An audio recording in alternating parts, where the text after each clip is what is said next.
ये sign theta, cos theta, tan theta आप सबको पता ही होगा। बस एक चीज जो इसमें आपको स्पेशल बताई है वो ये है कि अगर कोई भी राइट ट्रायंगल है तो राइट ट्रायंगल में 90 डिग्री के अलावा जो दो एंगल होते हैं उनमें से किसी एक एंगल की तो हम बात करेंगे। अगर मान लीजिए हम इस एंगल की बात कर रहे हैं तो इसके सामने वाली साइड परपेंडिकुलर और जो बची हुई साइड है वो बेस। 90 डिग्री के सामने वाली साइड हमेशा इसको हम हाइपोटेन्यूज ही कहते हैं। ठीक है। और साइन थीटा होता है perpendicular upon hypotenuse, cos theta होता है base upon hypotenuse, tan theta होता है sine theta upon cos theta. इसको सॉल्व करके हमने ये प्रूव कर दिया कि ये परपेंडिकुलर अपॉन बेस भी होता है। ठीक है। तो ये तीन ट्रिग्नोमेट्रिक रेशियोज तो ये हो गए। चौथा चौथा होगा साइन थीटा का रेसिप्रोकल। साइन थीटा का रेसिप्रोकल होता है बेटा कॉसेक थीटा।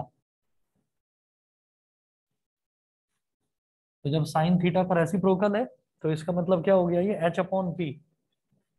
तो cosec theta is equal to one upon sine theta, मतलब एच अपॉन पी। फोर्थ तो ये हो गया।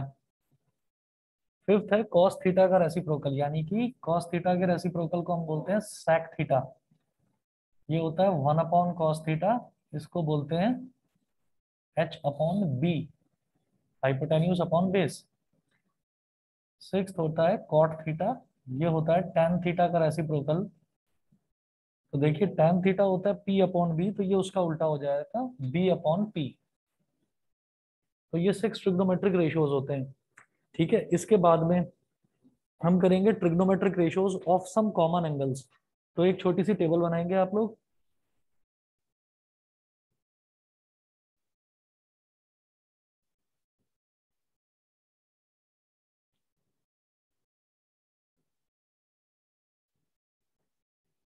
एक टेबल बना लीजिए।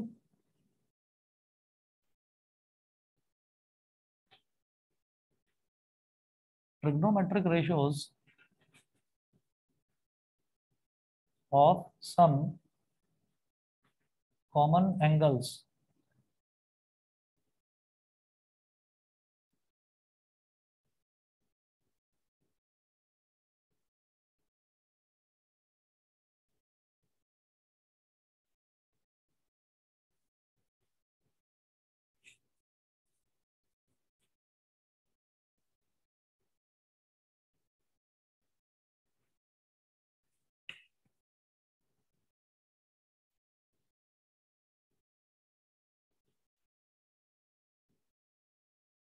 एंगल को हम थीटा बोल देते हैं, तो यहां पर लिखेंगे थीटा। थीटा एंगल सारे यहां लिखेंगे हम। और बेटा यहां लिखना टी रेशियोज। टी रेशियोज मतलब ट्रिग्नोमेट्रिक रेशियोज, वो मैं इधर नीचे लिखने वाला हूं। इधर लिखिए 0 डिग्री, 30 डिग्री, 45 डिग्री, 60 डिग्री और 90 डिग्री। बस ये 0, 30, 45, 60, 90। ठीक है। ट्रिग्नोमेट्रिक रेशियोज जो टी रेशियोज हैं, टी रेशियोज में आप लिखेंगे,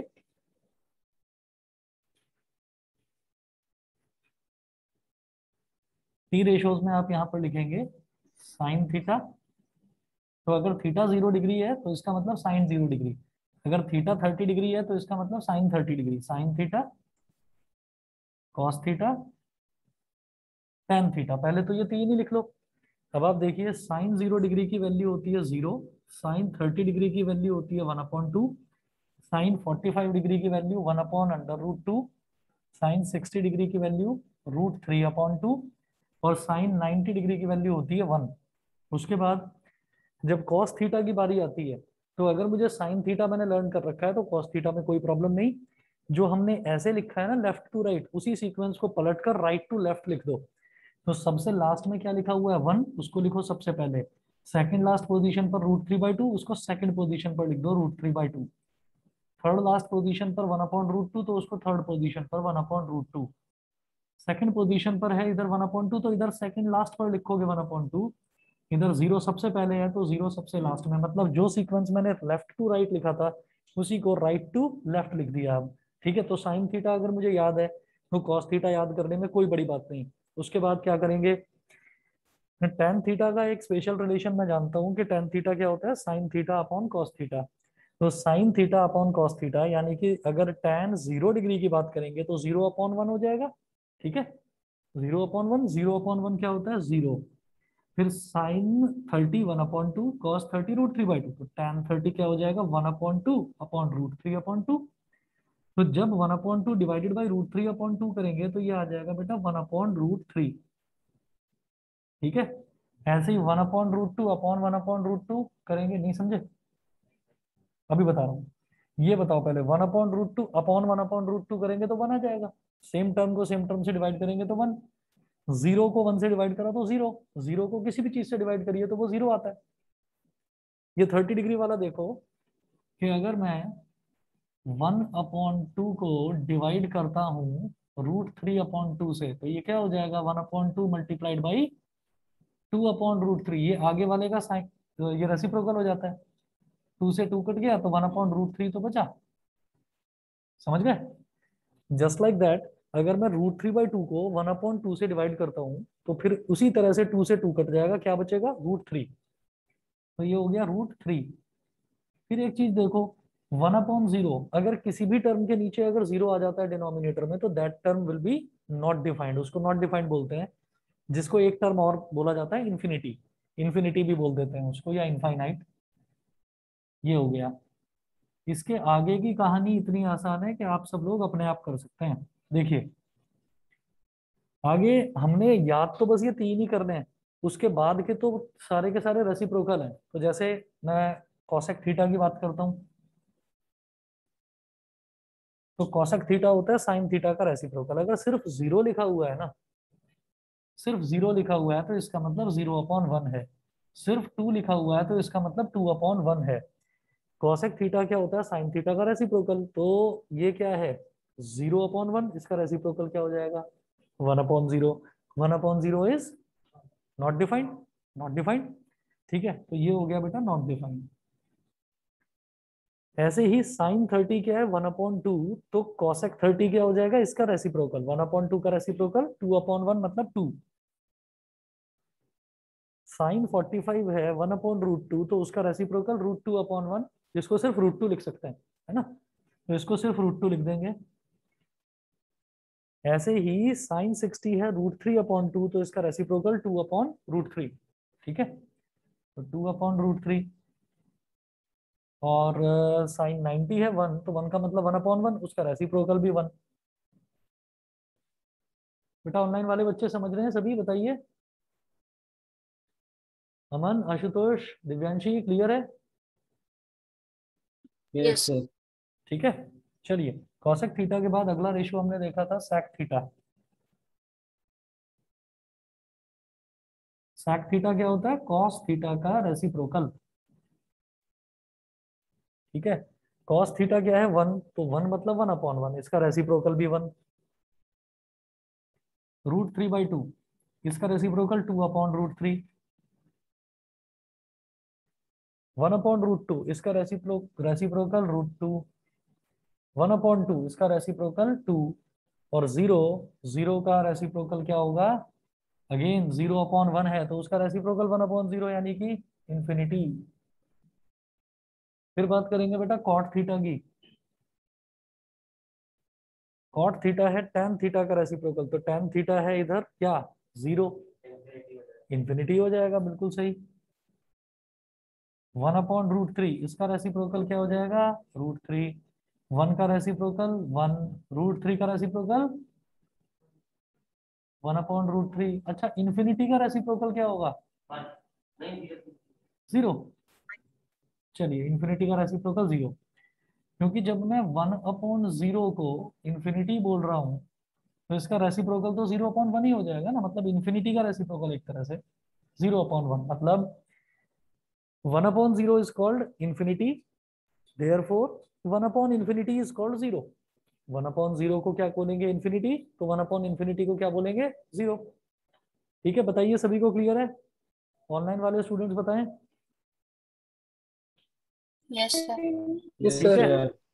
ये ट्रिग्नोमेट्रिक रेशियोज हैं कुछ कॉमन एंगल्स के। एक एक्सरसाइज इसकी दे रखी है एनसीईआरटी में, एक एक्सरसाइज इसकी दे रखी है जिसमें हमको हाइपोटेन्यूज दे रखा होता है या बेस दे रखा होता है, परपेंडिकुलर निकालना होता है। या वो बोलते हैं फाइंड ऑल ट्रिग्नोमेट्रिक रेशियोज। और एक दे रखी है ट्रिग्नोमेट्रिक आइडेंटिटीज की, यहीं पर नोट कर रहा हूं मैं, trigonometric trigonometric identities.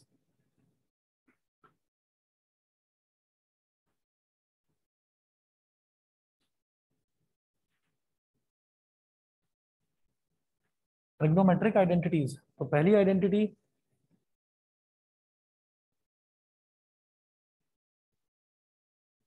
Sign square theta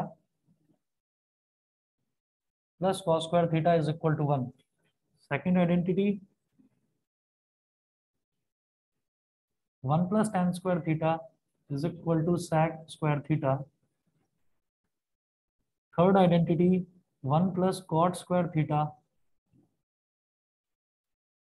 is equal to cosec square theta. तो ये हमारी तीन आइडेंटिटीज हो गई, ठीक है। अब इसके बाद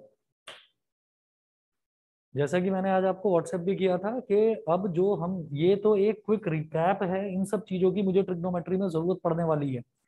हम, मुझे ये देखना है कि क्वेश्चंस किस तरीके के आ सकते हैं इस बार जो आपका टर्म 1 नवंबर में होने वाला है, तो उसमें कितने किस तरीके के क्वेश्चंस आ सकते हैं। तैयारी करने के लिए हमारे पास सिर्फ 2 महीने, सितंबर और अक्टूबर, नवंबर में तो एग्जाम्स ही हैं, ठीक है। तो मेरे पास, मैंने 3-4 तरीके की बुक्स देखी थी, मुझे ये बुक ठीक लगी। ये मास्टरमाइंड के नाम से है और ऑनलाइन भी अवेलेबल है, ठीक है। तो ये बुक मेरे को ठीक लगी। आप कहोगे तो मैं इसका एक स्क्रीनशॉट फोटो खींच कर भेज दूंगा। इसमें ये है कि 1500 से ज्यादा क्वेश्चंस हैं इसमें, क्वेश्चंस भी हैं, और जो कुछ क्वेश्चंस थोड़े से टफ हैं उनके सॉल्यूशन भी दे रखे हैं। अगर मान लीजिए किसी भी क्वेश्चन में उसके बावजूद भी डाउट आती है तो मैं बताने के लिए हूँ ही, कोई प्रॉब्लम नहीं। अच्छा, कुछ बच्चों ने मेरे को ये बताया है कि ऑनलाइन भी काफी सारे एमसीक्यूज अवेलेबल हैं, आप देख लीजिए, अगर ऑनलाइन करना है तो ऑनलाइन कर लो। मैं पर्सनली कंफर्टेबल इसमें रहता हूँ कि एक मेरे हाथ में मेरे पास एक बुक होनी चाहिए और मेरे पास एक नोटबुक होनी चाहिए और मैं क्वेश्चन लगाता चला जाऊँ लाइन से। तो आपको जैसा ठीक लगे वैसा कर लीजिए। मैं ज्यादातर क्वेश्चन इसमें से कर रहा हूँ, 1500 से ज्यादा इसमें क्वेश्चन दे रखे हैं। और जो टर्म 1 है, टर्म 1 का अगर सिलेबस देखते हैं,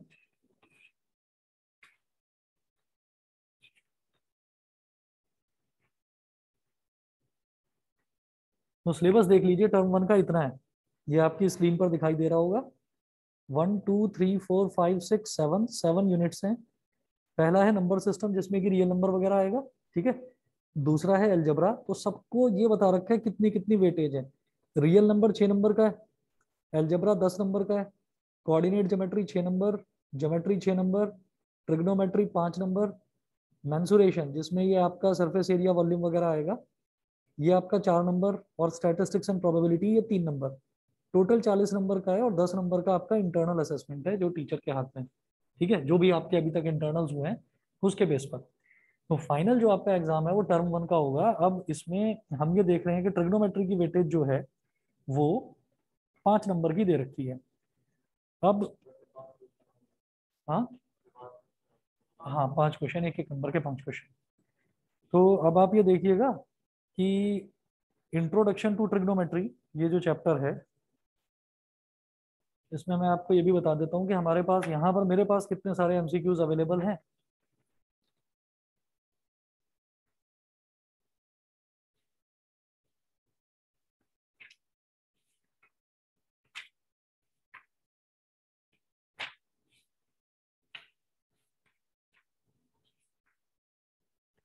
बेटा ट्रिग्नोमेट्री, ट्रिग्नोमेट्री वाले ही चैप्टर के इसमें एमसीक्यू वाले क्वेश्चंस भी हैं, रीजन और असर्शन वाले क्वेश्चन भी हैं, ये टोटल मिलाकर, और केस स्टडी वाले। तो रीजन असर्शन एमसीक्यू वाले जो क्वेश्चंस हैं ये टोटल मिलाकर 138 दे रखे हैं, जो कि सफिशिएंट है प्रैक्टिस के लिए।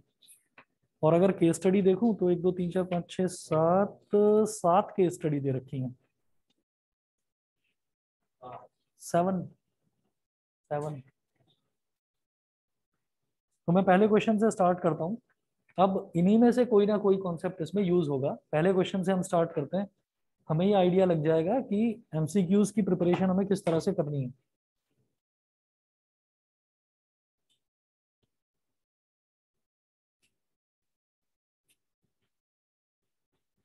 मतलब मैंने तो सवाल बाय कर ली।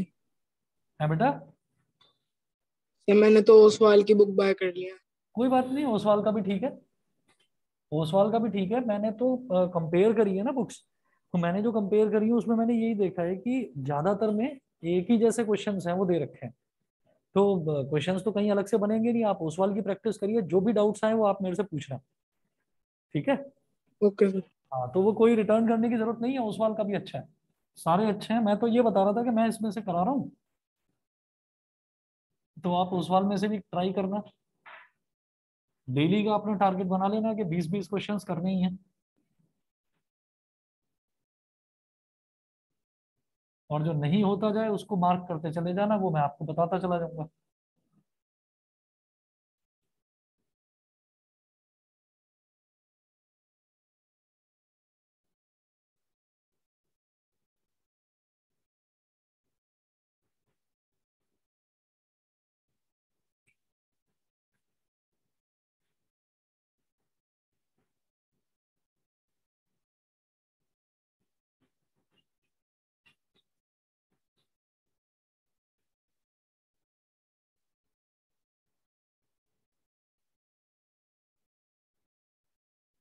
एक मिनट का टाइम दो, पानी पी कर आ रहा हूँ जरा।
फास्ट फूड नहीं?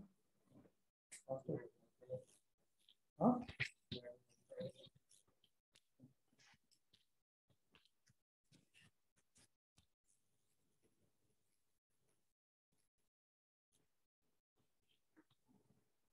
तुम भी नहीं रखते? तुम भी नहीं?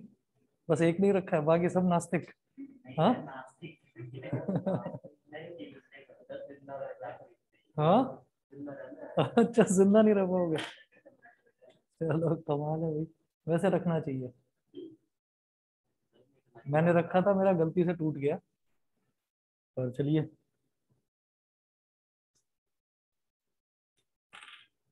चलिए जी, क्वेश्चन नंबर 1 है, इफ cosec थीटा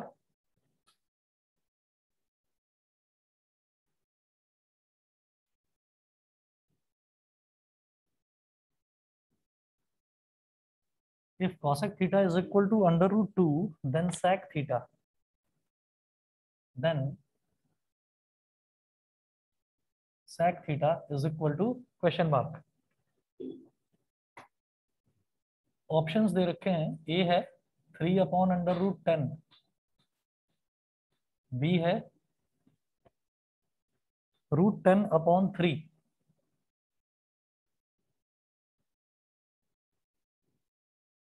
सी है 1 सॉरी मैंने गलत लिखा है, ये √10 है बेटा, √10। cosec theta is equal to √10, सी है 1/√10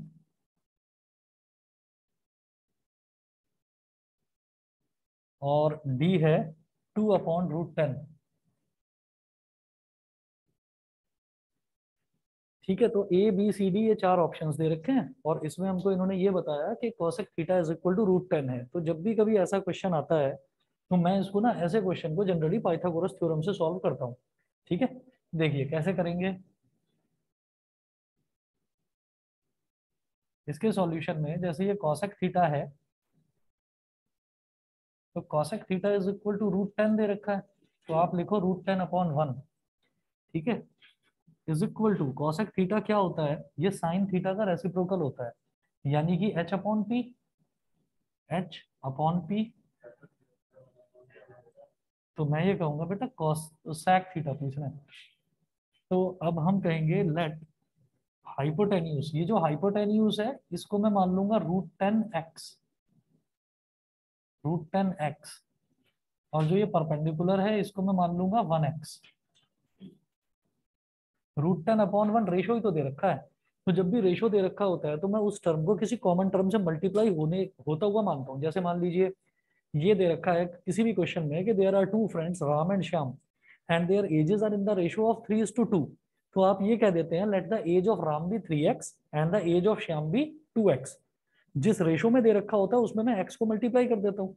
वही काम है यहाँ पर, हाइपोटेन्यूज और इसका परपेंडिकुलर का रेशो दे रखा है √10/1। हाइपोटेन्यूज को मैंने मान लिया √10x और परपेंडिकुलर को मैंने मान लिया 1x। ये हो गया। ठीक है, अब देखिएगा by Pythagoras theorem, by Pythagoras theorem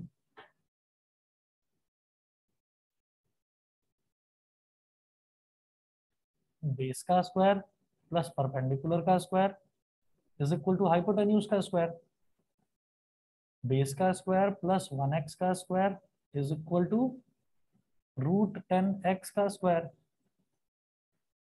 तो बेस का स्क्वायर इज इक्वल टू √10 का स्क्वायर हो गया बेटा 10, और x का स्क्वायर x स्क्वायर। इधर 1x का होल स्क्वायर 1x स्क्वायर होगा क्योंकि 1 का स्क्वायर 1 और x का स्क्वायर x स्क्वायर। तो b स्क्वायर कितना हो गया 9x स्क्वायर, तो b कितना हो जाएगा √9x स्क्वायर। और जब 9 का रूट लेंगे तो हो जाएगा 3 और x स्क्वायर का रूट लेंगे तो हो जाएगा x, तो बेस हो गया 3/x। तो sec थीटा क्या होता है, hypotenuse upon base. sec theta is equal to h/b। अब देखिए h कितना था √10x और b कितना आया 3x, तो x से x कट गया √10/3, इसका मतलब b is the correct option. समझ गए? ठीक है, आशुतोष अमन बताइए क्लियर है? Yes sir. योग दिव्यांशी बताइए क्लियर है? Yes sir. ठीक है, चलिए जी आगे चलते हैं, क्वेश्चन नंबर 2 देखेंगे।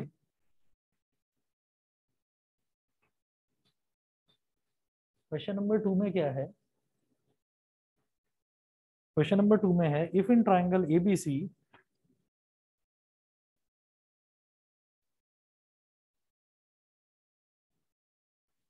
if in triangle ABC, comma, angle B is equal to 90 degree,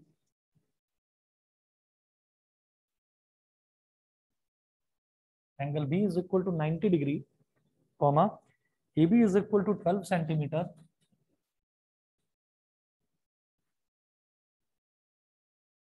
AB is equal to 12 centimeter,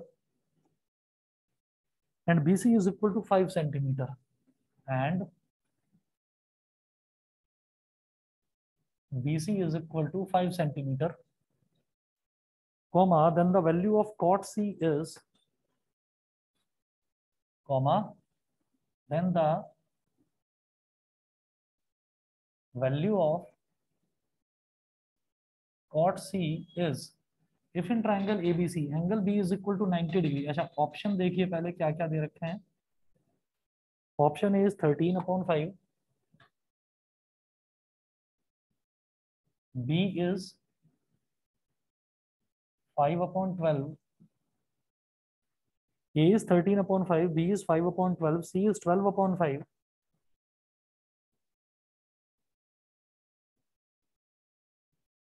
C is 12/5 and D is 5/13. 5/13.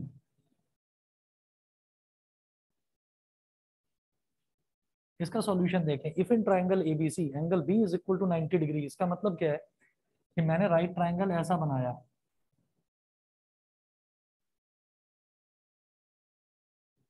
Angle B is 90 degree, तो इसको ए बोल दो और इसको सी बोल दो। ए बी सी, बी 90 डिग्री है,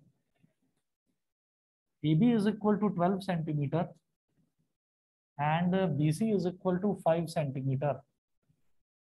ठीक है, तो मैं क्या करूंगा, मैं यहाँ पर ए सी और निकाल लूंगा। हाँ जी, हाँ जी भाई, पाइथागोरस थ्योरम। अच्छा एक चीज और ध्यान रखिएगा, क्योंकि एमसीक्यू है, तो एमसीक्यू में ये सॉल्यूशन तो दिखाई नहीं देने वाले।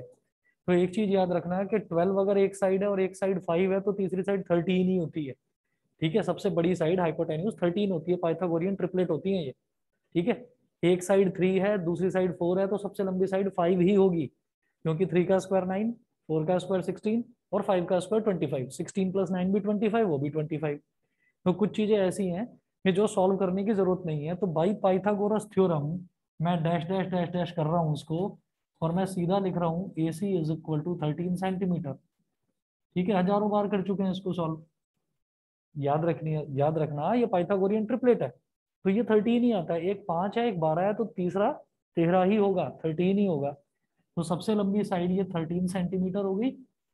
ठीक है, अब आप ये देखिएगा, ये कॉट सी, और आप पाइथागोरस थ्योरम से, अगर किसी बच्चे को अनकंफर्टेबल लग रहा हो इसको याद करना, तो आप पाइथागोरस थ्योरम से सॉल्व कर लेना। सॉल्व करके यही वैल्यू आएगी। ठीक है, बताइए, वो करके दिखाने की जरूरत तो नहीं है? बोलो भाई।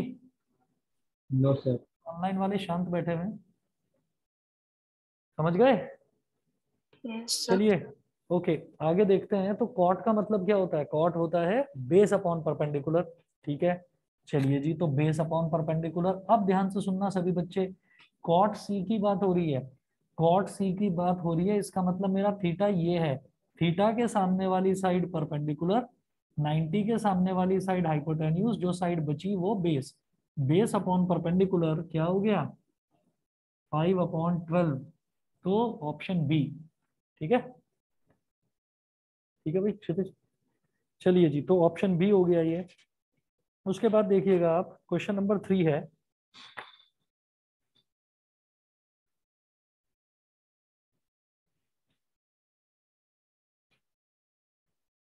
If sec theta is equal to,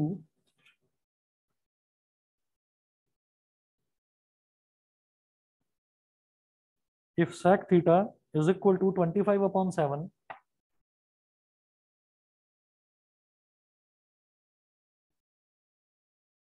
if sec theta is equal to 25/7, then sin theta is equal to,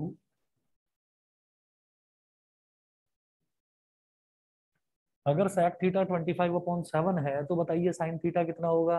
वही तरीका है इसका भी सॉल्व करने का। ऑप्शंस देखिए पहले, 7/24, 24/7।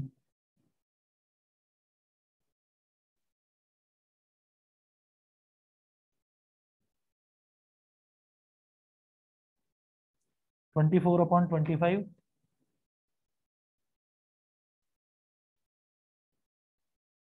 और डी है 25/24। डी है 25/24। अब क्या करें, इसका सॉल्यूशन देखो। इसमें क्या है, sec theta is equal to 25/7। sec theta होता है हाइपोटेन्यूज अपॉन बेस, और ये दे रखा है 25/7। तो क्या करें, let h is equal to 25x and b is equal to 7x। तो परपेंडिकुलर का स्क्वायर प्लस बेस का square is equal to hypotenuse का square, p square plus 7x का square is equal to 25x का square. ठीक है, तो P square plus 49x² is equal to 25 का क्या हो गया 625। तो P square is equal to 625x² minus 49x²। 625 minus 49 कितना हो जाएगा बोलो, क्या 576। तो जब इसका स्क्वायर रूट लेंगे अंडर रूट 576x², जब 576 का स्क्वायर रूट लेंगे तो बेटा ये हो जाएगा 24 और ये हो गया x।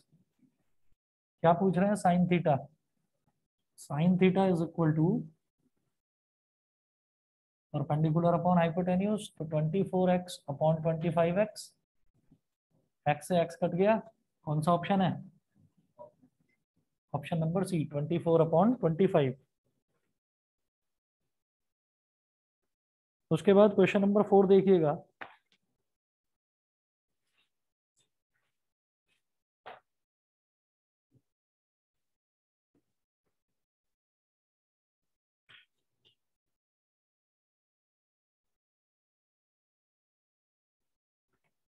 क्वेश्चन नंबर 4 है the maximum value of sine theta is,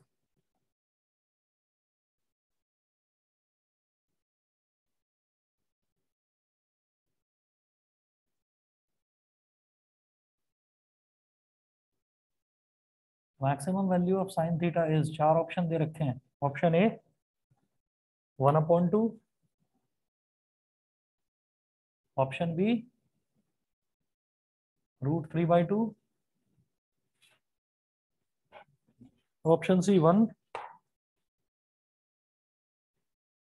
और ऑप्शन डी 1/√2। तो मुझे पता है ये जो चारों वैल्यूज हैं ये वैल्यूज दे रखी हैं मुझे, जो साइन के टेबल में वैल्यूज होती है ना ये वो वैल्यूज दे रखी हैं। तो सबसे बड़ी वैल्यू कौन सी है इसमें बताओ,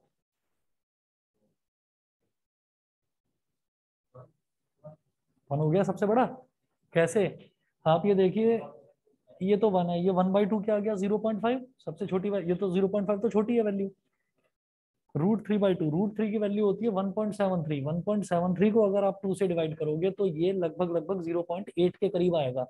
ठीक है, तो 0.8, ये 0.5, ये 0.8, ये तो 1 है ही। 1/√2, √2 होता है 1.414, √2 की वैल्यू होती है। दो वैल्यूज ना लिख लीजिए सभी बच्चे, √3 की वैल्यू और √2 की वैल्यू।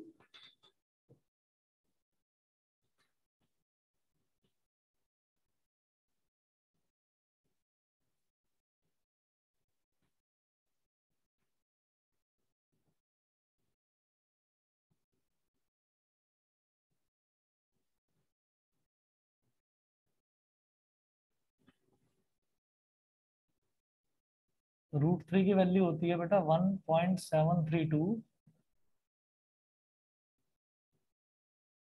और √2 की वैल्यू होती है 1.414। ठीक है, तो अगर 1 को 1.414 से डिवाइड करेंगे तो वो 1 से छोटी ही वैल्यू आएगी, तो कुल मिलाकर सबसे बड़ी वैल्यू 1 होती है, याद रखना। साइन थीटा की सबसे बड़ी वैल्यू 1 और सबसे छोटी वैल्यू कितनी, 0 है ना। 0 से बढ़ते बढ़ते हम 1 तक पहुंच जाते हैं, 90 डिग्री तक आते आते, जो हमने टेबल में करा है ट्रिग्नोमेट्रिक की। उसके बाद देखिएगा क्वेश्चन नंबर 5, इसमें कुछ सोचने वाला क्वेश्चन है, सोचना पड़ेगा, पहले नोट करो। If A is an acute angle of a triangle ABC,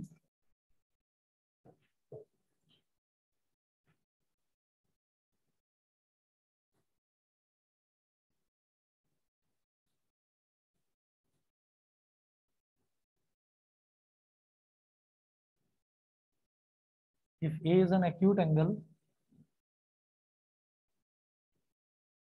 if A is an acute angle of a triangle ABC, right angled at B,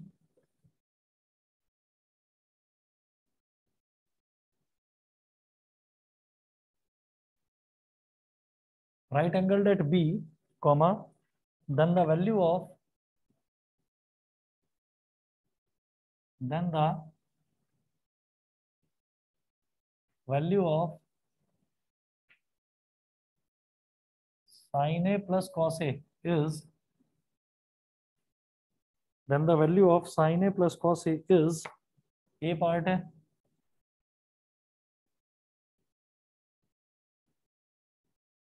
equal to 1, B part है ग्रेटर देन 1,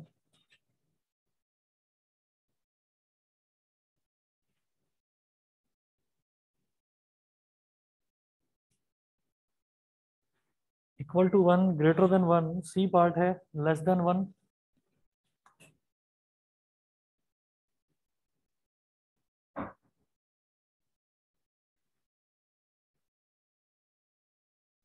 लेस then 1, और D part है equal to 2।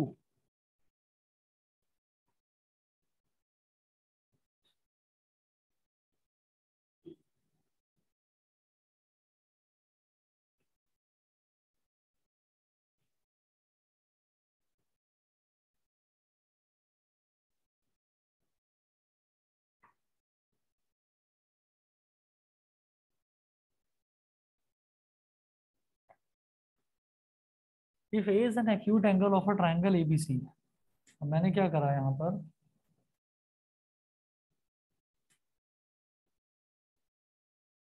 Triangle बना लिया ए B सी, और इन्होंने दे रखा है right angle at B, right angle at B इन्होंने दे रखा है, तो उसी चीज को दिमाग में रखते हुए हम आगे चल रहे हैं कि then the value of sine A plus cos A, तो इसका मतलब अब जो थीटा है ना वो मेरे लिए ये है, ये है। तो ए के सामने वाली साइड क्या हो गई, परपेंडिकुलर, 90 के सामने वाली साइड इज ऑलवेज हाइपोटेन्यूज, और जो साइड बची दैट इज बेस।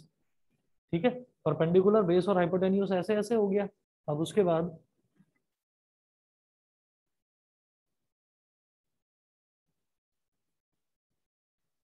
बाद देखिएगा, ये पूछ रहे हैं साइन ए प्लस कॉस ए बताना है मेरे को।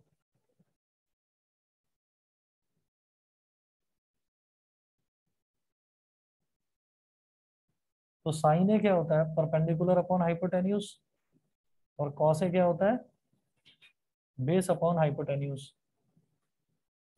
दोनों में एच और एच सेम है, तो एलसीएम लेने की कोई प्रॉब्लम ही नहीं। तो ये क्या हो गया, P plus B upon H, P plus B upon H.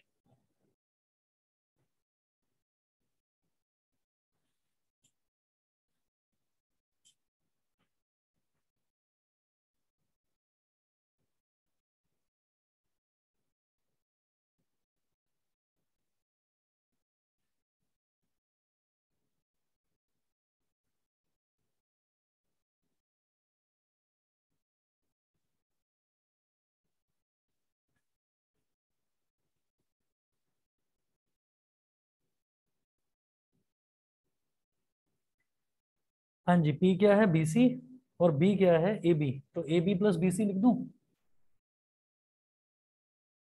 A B plus B C upon A C, A B plus B C upon A C. ठीक है, एक प्रॉपर्टी होती है कि sum of any two sides of a triangle, sum of any two sides of a triangle is greater than the third side, is greater than